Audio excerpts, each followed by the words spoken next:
Well, well, well. Something happened in March, and it flew underneath the radar.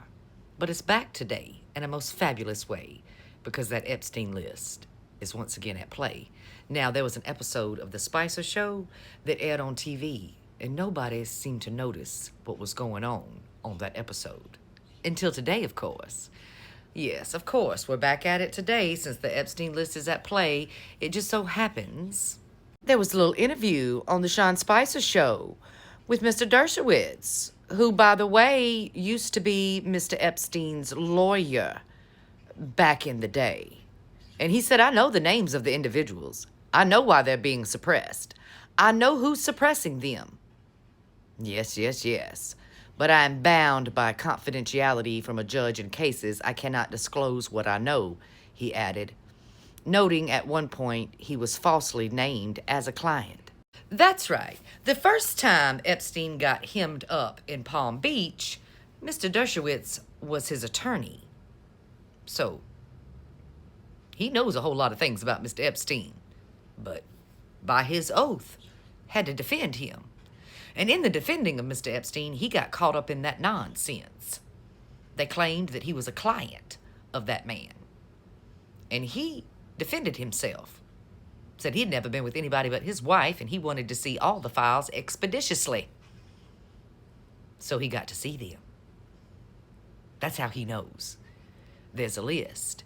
But do you remember when Daddy retweeted this out into the Twattersphere in June, dear?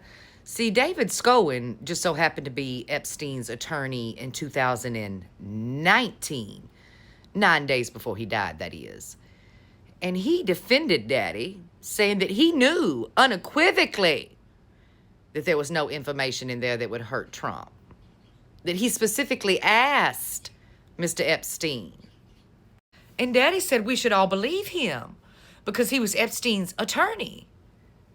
So we should believe Epstein's attorney. By Daddy's own admission, then we should believe Mr. Dershowitz.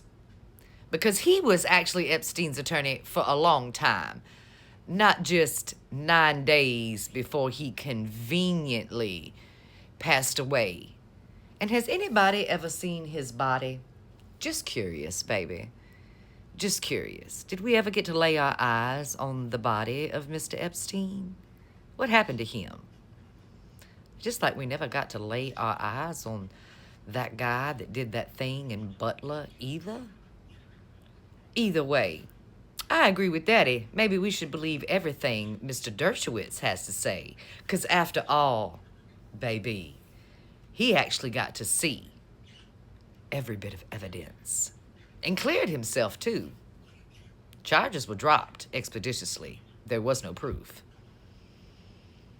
Baby, it's not a good look, to say the very least. But I'm going to have to agree with Daddy and Mr. Alan Dershowitz, Epstein's attorney.